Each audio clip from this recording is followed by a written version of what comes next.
y'all, Farmer Dre back at it. It's a beautiful day here on the farm. I am out here in the high tunnel, and today I'm going to show you how a small little insect destroyed my entire tomato crop. Before we get started here, I do want to mention, if you have any problems or concerns on your farm, now you're able to consult with me. So if you go to farmerdresupply.com, you're able to book a 1-hour phone call with me, Farmer Dre, to talk about problems, if you need inspiration to get started, just to discuss many things. So kind of a consulting thing. I am trying it out, so this will be, I'm not sure it's going to be permanent or part-time, but we'll see. But we're doing Mondays, Tuesdays, and Thursdays, a couple phone calls a day. So if you guys want to check it out, go ahead and check the link down in the description box below. Click on the consulting tab, and of course choose your date and the time. And like I said, a 1-hour phone call with me just to discuss different things, different crops, everything we do here on our farm, my opinion, the experience I have here. So I'm hoping that my 5 years of experience on our farm growing tomatoes or produce can save you 5 years on your operation. Check it out. Link is in the description box below. Alrighty, so today's video is how a little insect destroyed my tomato crop. So the insect that I've been battling is spider mites, in particular 2-spotted spider mites.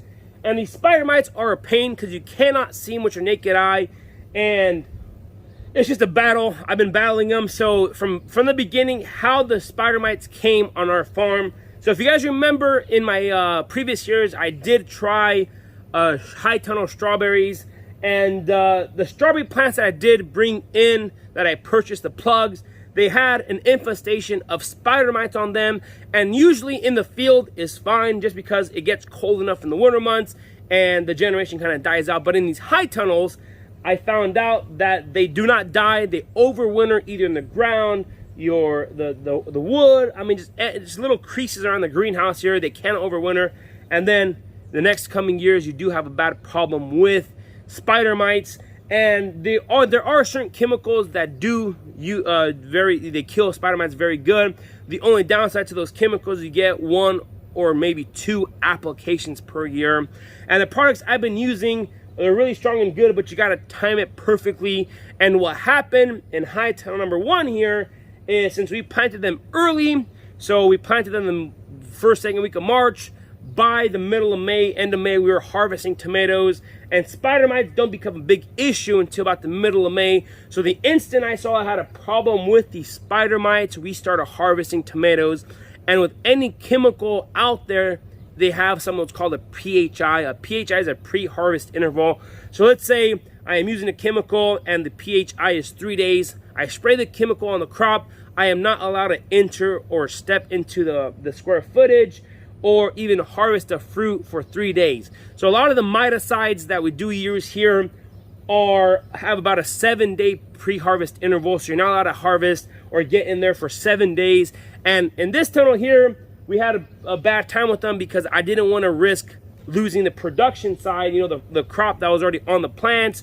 So at the end of it, I really didn't have the time to spray these spider mites in here, and that's why the tomatoes in here look very, very bad and pitiful, because they just kind of went to ruin. And I'm going to show you what they do on the actual tomato itself and how it affects the crop. And of course, they actually destroyed the leaves, entire plants. So yeah, this 2-spotted spider mites is a big pain, a bad pest to deal with. And those are the insects that destroyed my tomatoes. See here, we're getting done to the harvest here. The plants are already done. There are already a lot of dry leaves on them here like that, and it's all the insect damage here. But this is what the spider mites do here. And you can see this tomato here is starting to ripen up, but you guys see all those speckles on them. So that's what spider mites does, it speckles all of the fruit, and that's why it kind of affects your yield or your quality, because you're not allowed to, you can't sell these as number 1s no more because they're full of speckle, even though it can be a perfect tomato. But yeah, this is what happens when the spider mites get infested in your tunnel here. And you can see that the growth is trying to push back here. This is the new growth here, and this growth doesn't have much here, but the bottom leaves, that second leaf there, is covered in spider mites. So my plan is coming here, terminate this crop, and I'm getting ready to plant a different crop in here. So I might do cucumber or something that's in a different, complete separate family than tomatoes, to try to get the next generation of spider mites out of here. But yeah, these are the plants here. As you can see, they're just all yellow. They're all dead. It's not very good, but you know, yeah, that's how you live and learn. It's part of it. And the next time I bring any type of plant here on the farm or plant them in these high tunnels, I'm definitely going to inspect them really, really heavily, just so I'll make sure they are completely insect-free plants. Yeah, my favorite weed is called the lamb's quarter. This lamb's quarter is actually one of the worst weeds ever, just because it makes 1.5 million seeds per plant, or actually like 20,000 seeds on one plant, and then that 20,000 seeds distributes. And what happens to the lamb quarter is it makes a really thick stalk. So you can see here, that's already 1/2 inch thick, and it's barely August. That one right there has a 1 inch thick stalk, and it just takes over. But that's more about a weed issue. But look at these plants. These tomato plants are kind of pitiful here and disgusting looking. So even though the actual stalks of the plants are still green, so if we water these heavily and wanted a heavy crop in the fall, they will push back and come through out of it. But I'm trying to get a new type of plant in here, you know, something that's out of the tomato family. So we're gonna go ahead and pull them out, and then we will restart, and hopefully we'll harvest something in the fall. The high tunnel number 1 here is looking. I'm gonna go ahead and show you guys high tunnel number 2 and show you guys how those plants are looking and how the crop is looking so far. We are in the third planting of tomatoes, and these tomatoes are planted the first week of June, and they've been struggling with the high heats. We've been having over 3-digit temperatures, or the temperature's been over 3 digits here. So their plants are kind of struggling just from all the heat, but overall they've been pretty much disease-free.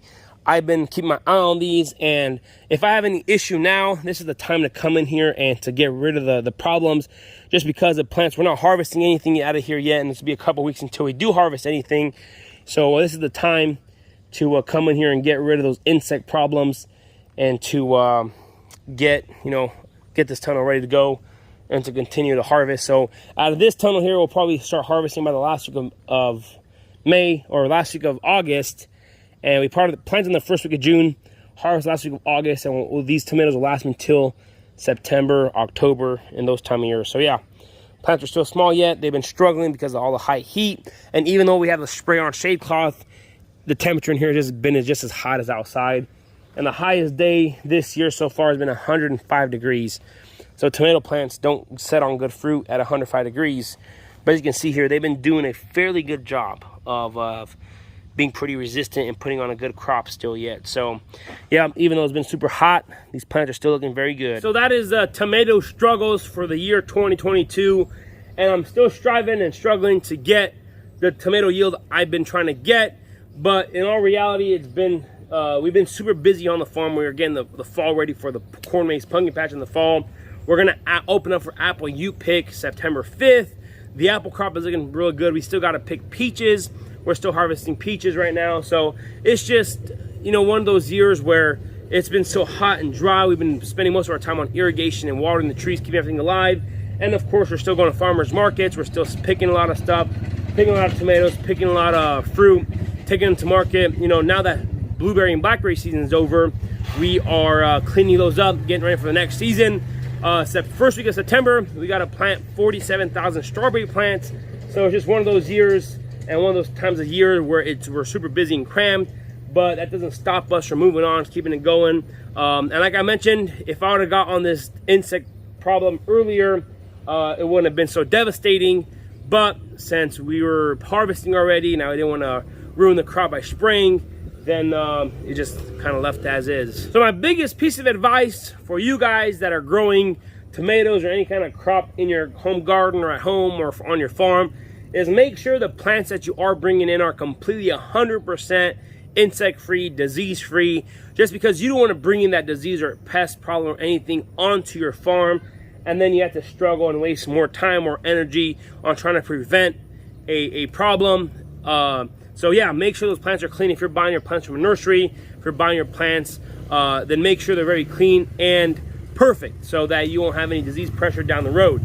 So make sure, biggest piece of advice, check your plants, and if there's anything, you're better off discarding a $3 tomato plant or a $1 tomato plant than to have problems down the road with insects that are very hard to control, very small, and there's a very limited amount of product you can use on those crops. Also talking to a lot of farmers this year, and I'm part of a lot of growers groups and associations, One of the biggest reasons, talking to different farmers, they believe spider mites are such an issue this year.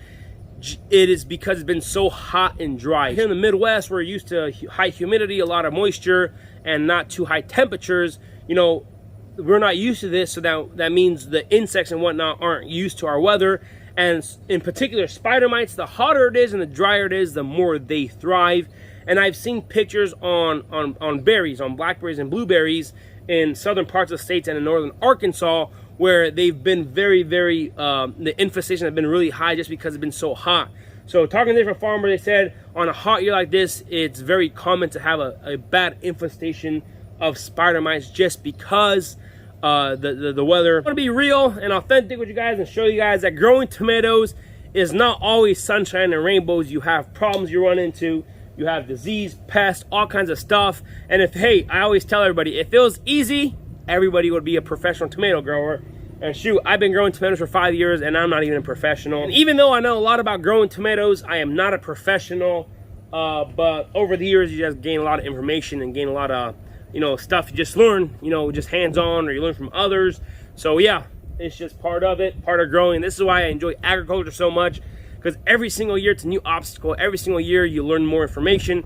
Every single year you just continue to grow your knowledge about a certain crop. So that's why agriculture is super intriguing, and it's just so much fun, just because there's always new hurdles coming in. So that's why I always say, if you do what you love, you never work. Alright, y'all, this is gonna be it for today. Like I mentioned early in the video, if you guys do want to set up a time to talk to me, go ahead and check out farmerdresupply.com. Click on the consulting tab and you guys be able to book your hours there. So yeah, I'm looking forward to talking to you guys, seeing what your guys' operation looks like, and just discussing stuff back and forth. This is gonna be it for today. If you guys haven't already, go and hit that subscribe button, smash that like button if you guys enjoyed today's video. Don't forget, hit that notification icon so you guys can be notified whenever I do upload a video. I want to say thanks for watching up to this point. Y'all have a good day, and we will see you next time.